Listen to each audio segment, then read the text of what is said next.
네, 오늘도 수급을 통해서 옥석을 가려보겠습니다. 수급 파이터! 오늘도 김태성 팀장님과 함께 하겠습니다. 시작하기도 전에 주먹을 이만큼 주시네요.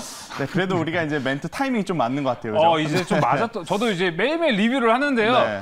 오늘은 리뷰 아직 실시간에서 못 보잖아요. 네네. 그러니까 오늘도 한번 집에 가는 길에 알겠습니다. 한번 살펴보도록 하겠습니다. 나날이 맞춰가고 있으니까 또 네. 기분이 좋네요. 자, 그럼 오늘 1라운드 들어가기 앞서서 오늘도 외국인 기관 과연 어떤 종목을 사고 있는지 먼저 살펴보겠습니다. 외국인은요, 시총 상위 종목들을 사고 있습니다. 삼성전자, SK하이닉스, 카카오와 네이버고요. 여기 기아도 매수세가 붙고 있습니다. 자, 이번에 기관의 매수세인데 기관 매수세가 어제 이 건설주의 흐름에 이어서 오늘 쌍용 CN이 성신양의 이 시멘트 쪽으로 가고 있고요. GS건설도 매수하고 있습니다. 그리고 특이한 게 조이시티, 오늘 게임주들이 일제히 좀 그렇죠. 약세를 보이고 있는데 조이시티를 가장 많이 사고 있는 게 지금 기관입니다. 네. 자, 이렇게 오늘 외국인과 기관의 전반적인 흐름을 모두 살펴봤고요. 이제 1라운드로 들어가도록 하겠습니다. 오늘 외국인 대 기관 1라운드의 대결은 어떻게 펼쳐질까요? 1라운드 시작합니다. 파이트! 자, 외국인은 동국제강이고요. 기관은 DLENC입니다.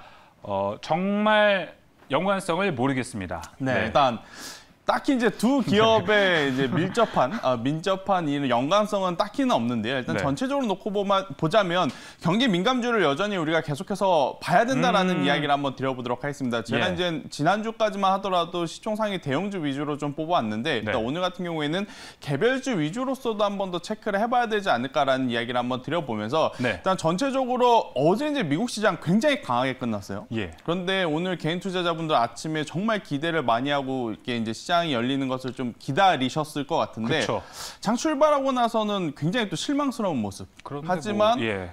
점심시간 이후로 지금 수급이 다시 한번 살아나면서 네. 또 굉장히 많은 종목군들이 빠르게 회복을 좀 보여주고 있는 가운데서 결국에 이제 두 가지 컨셉인 것 같습니다. 시총상위 대형주 위주로 쭉 매수세가 들어오는지 네. 아니면 경기 민감주 위주로 다시 한번 수급이 살아 돌아오고 있는지 이 부분이 이제 우리나라 시장의 가장 중요한 포인트가 아닐까라는 생각이 드는데요. 시총 상위 종목들은 제가 아니더라도 네. 다른 분들이 이제 많이 말씀을 주실 것 같아서 그것은 배제하고 우선 개별주 위주의 종목 장세를 보게 된다면 동국제강, 철강 쪽도 여전히 우리가 관심 있게 봐야 되는 섹터 그리고 네. DLENC가 포함되어 있는 건설주 그렇죠. 이 부분도 우리가 지금 시점에서는 굉장히 빠른 순환매가 돌아올 수 있기 때문에 체크를 해봐야 된다라는 이야기를 한번 드려보도록 하겠습니다. 네, 이렇게 동국제강과 DLENC 오늘 더비를 가져왔는데 경기 민감주라고도 얘기를 해주셨는데 네. 오늘 상반기 잘 갔던 섹터 더비도 좀 되지 않을까 그쵸. 싶습니다. 어떻게든 네. 저는 요즘 이거 연관성 찾는 게 되게 코너를 진행하면서 재미 요소이기 때문에 자, 그럼 동국제강과 DLENC가 붙었습니다. 과연 두 종목의 승자는 누구일까요? 네, 기관의 픽을 들어주셨습니다. 어제 네. 강하게 강조하셨죠. 이번 주는 좀 기관의 수급을 제대로 보자 이렇게 말씀을 해주셨잖아요. 그렇죠. 일단 뭐 DLENC를 제가 픽을 했지만 동국제강도 장기적으로 봤을 때는 여전히 우리가 관심 있게 봐야 되는 종목과 업종이다라는 이야기를 한번 드려보도록 하겠고요. 일단 DLENC를 말씀드릴 때 제가 이제 전체적으로 건설주에 대한 이야기를 좀 해보도록 할게요. 결국 이제 이 대출 규제에 대한 이야기가 나오면서 또 이제 부동산 가격을 잡기 위한 정부의 많은 노력들이 나오고 있다 보니까 건설주들이 조금은 흔들릴 수는 있겠습니다만은 여전히 지금 이제 많은 개발 사업들이 지금 진행이 되고 있다라는 거죠. 일단은 공공택지 사전 청약 이 확대 방안이 오늘 발표가 되면서 관련주들이 굉장히 좀 빠르게 움직이고 있어요. 뭐 네. 일부 건설주만 올라가는 것이 아니고요. 다수의 건설주들, GS건설, 현대건설, DLENC 등등이 굉장히 또 빠르게 올라가고 있다라는 부분을 우리가 좀 봐야 된다라는 이야기를 한번 드려보도록 하겠고요.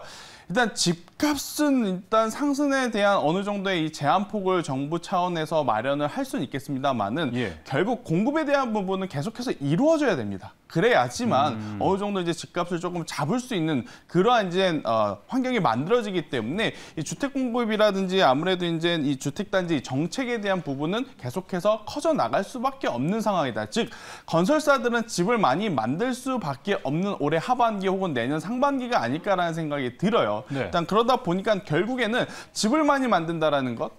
당연히 이 기업의 실적에게는 긍정적인 호재로 작용할 수밖에 없다라는 겁니다. 그렇기 네. 때문에 저는 뭐 철강주도 굉장히 좋지만 건설주들이 지금 단순히 그냥 부동산 정책을 놓고 봐서도 굉장히 수혜를 받을 수 있겠습니다만 제가 어제도 한번 이 이야기를 드렸는데요. 네.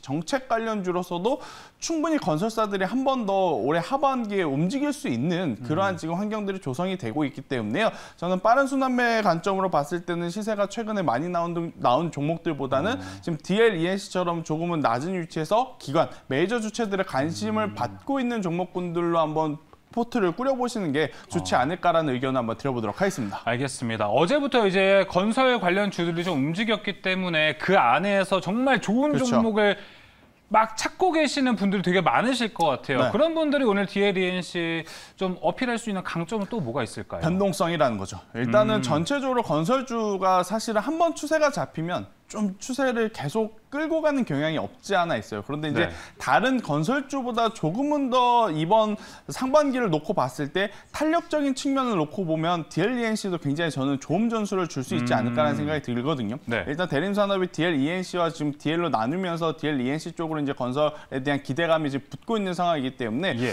조금 더 저는 수급에 대한 개선이 이루어지고 있고 현재 위치에서 충분히 추가적인 상승세가 강하게 나올 수 있는 기업이라고 한다면 저는 이제 DL-ENC가 더 좋지 않을까라는 의견까지 한번 드려보도록 하겠습니다. 네, 그럼 계속해서 가격 전략도 들어보겠습니다. 네, 일단 DL-ENC의 차트를 한번 보도록 할게요. 뭐 DL-ENC 같은 경우에는요, 일단 굉장히 좋은 흐름을 보이고 있습니다. 네, 좋은 흐름을 보이고 있고 여기 이렇게 조정을 받았는데 이것도 좋은 흐름일까요? 라고 생각하시는 분은 있겠지만 단일 기업의 문제가 아니었죠. 이 기간에는 아무래도 우리나라 지수가 좀 다 같이 밀리는 모습을 보였기 예. 때문에 저는 기업의 이슈라기보다는 시장 여파로 인한 조정이었다라고 말씀을 한번 드려보도록 하겠고요. 그 이후에 지금 지수보다 더 빠르게 회복을 하고 있습니다. 네, 빠르게 회복을 하고 있기 때문에 저는 충분히 오늘 종가 가격에 진입을 해도 괜찮다라는 이야기를 한번 드려보도록 하겠고요. 저는 여기서 이제 상승 탄력을 받는다. 하반기에 이제 실적의 기대감이 살아있고 여전히 정책적으로도 충분히 좋은 점수를 받을 수 있다. 저는 15,000원을 넘어서 17,000원까지의 목표가까지도 갈 수 있지 않을까라는 의견 한번 제시드려보도록 하겠고요. 대신에 손절선은 굉장히 좀 짧게 잡아드렸습니다. 네, 손절선은 13만 원을 제시드리면서 네. 손절은 짧게, 목표는 좀 길게 한번 잡아보시면서 올해 하반기에 좋은 결과를 좀 낼 수 있지 않을까라는 의견까지 드리도록 하겠습니다. 네, 오늘 종가에 매수해도 되는 거겠죠? 네, 일단 오늘 종가에 매수를 하시는 것이 가장 좋고요. 네. 지금부터 만약에 여러분들이 나는 이 종목을 오늘 100만 원어치 살 거야 라고 생각을 하신다면요. 지금부터 한 주씩 그냥 천천히 사보시는 전략이 가장 좋다라는 의견을 드리도록 하겠습니다. 알겠습니다. 목표가 17만 원, 손절가 13만 원 이렇게 제시해 주셨습니다. 자, 그러면 2라운드로 바로 넘어가도록 하겠습니다. 이번 2라운드에 과연 어떤 종목들이 대결을 펼칠까요? 2라운드 파이트! 자, 아난티와 쿠콘이 붙었습니다. 외국인은 아난티고요. 기관은 쿠콘인데요. 이번에는 정말 못 찾겠습니다.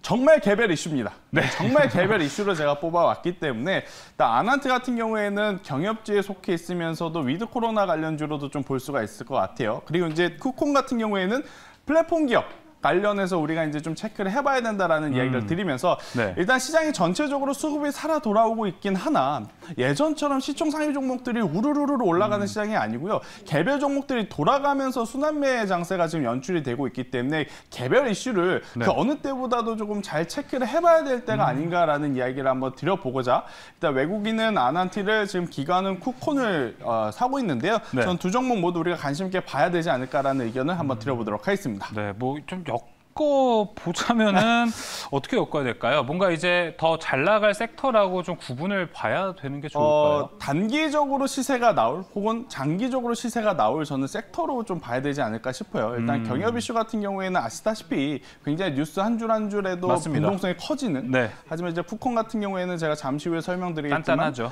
견고한 스포하지 마세요. 알겠습니다. 스포하지 마세요. 네, 실적을 기대해보자. 알겠습니다. 또 스포가 됐습니다. 자, 스포가 됐나요? 하여튼 정말 궁금한데요. 아난티 대 쿠콘 누가 이길지 정말 궁금합니다. 2라운드 결과 열어보겠습니다. 역시나 쿠콘이 이겼습니다.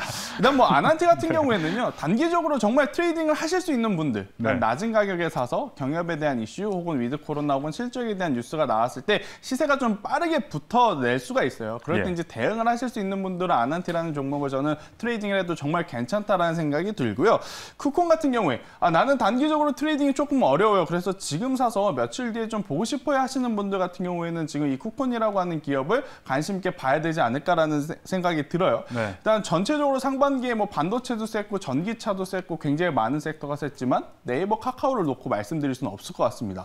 네이버 카카오도 모두 이 플랫폼 기업에 대한 장점 그리고 플랫폼 기업에 대한 이 소비자들의 수요가 굉장히 많았었기 때문에 좋은 실적을 나타냈다라고 말씀드릴 수 있을 것 같은데요. 쿠콘도 마찬가지입니다. 수수료 기반의 플랫폼을 영위하고 있는 사업이다 보니까 아무래도 수수료가 나온다라는 것은 그만큼 안정적으로 캐시카우 역할을 하고 있는 사업을 가지고 있다라는 것을 의미하고 있기 때문에요.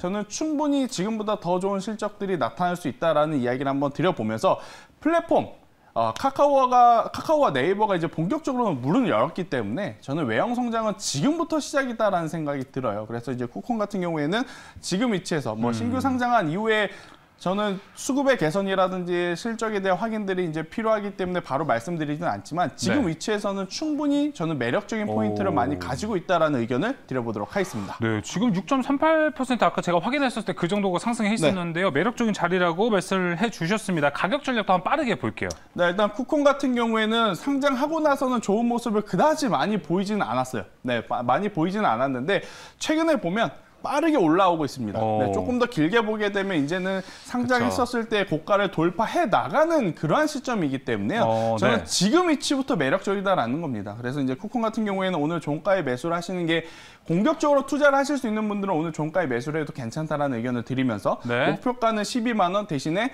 밀렸을 때는 8만 5천 원이라고 하는 이 빠른 손절가를 제가 제시드려보도록 하겠습니다. 네, 타이트한 손절가 나왔습니다. 손절가 8만 5천 원, 목표가 12만 원 이렇게 제시해 주셨습니다. 김채성 팀장님, 그 어벤져스 엔드게임 나왔을 때 주변에서 비판 좀 많이 들으셨죠? 그렇죠. 네, 그렇죠. 네, 맞습니다. 스포를 너무 많이 하셔가지고요. 안 될 것 같습니다. 자, 빨리 오늘 스포 매니아 김태성 팀장의 픽 종목 열어보겠습니다. 열어주시죠.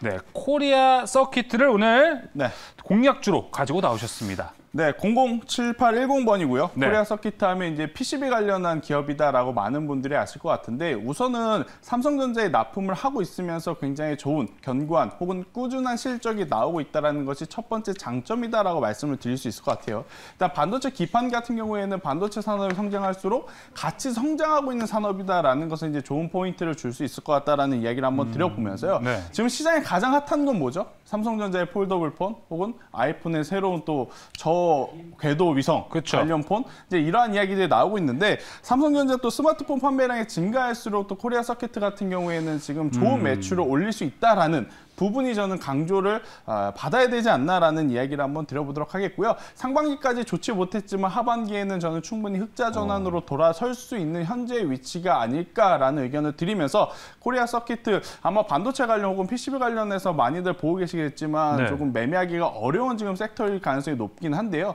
저는 코리아 서킷 같은 경우에는 충분히 우리가 관심 있게 봐도 괜찮다라는 의견을 드려보도록 하겠습니다. 좀 장기적으로 바라보시나요, 그러면? 네, 저는 단기도 괜찮고 장기도 괜찮다고 생각이 들어요. 정말요? 네. 가격 전략을 일단 가격 전략 들어봐야겠네요. 자, 가격 전략을 놓고 한번 볼게요. 일단 단기적으로 보면 당연히 이제 고점 돌파 직전이기 때문에 단기적으로 시세를 원하시는 분들은 오늘 종가에 매수를 하셔서 충분히 뭐 17,000원, 18,000원까지 보시는 것도 저는 좋다라고 생각이 들고요. 나는 조금 더 길게 가져가고 싶다.